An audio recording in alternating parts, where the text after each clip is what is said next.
het ons 'n lewendige getuie. Waarvan kan ons getuig? Waarvan kan ons lewens verander? Wat kan jy onthou, wat het God vir jou gedoen? Wat vandag jy kan ophou en sê, Here, hierdie is waarvan ek kan getuig. Ek kan getuig van iets. Miskien is dit jy gered is.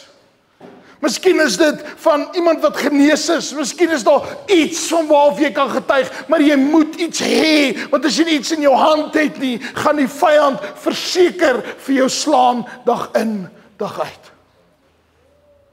Jy moet op sekere ding kan staan, mense. Ons kan nie totaal en al liberaal wees nie. En die Here dien nie. Dis nie moontlik nie. Ons kan nie.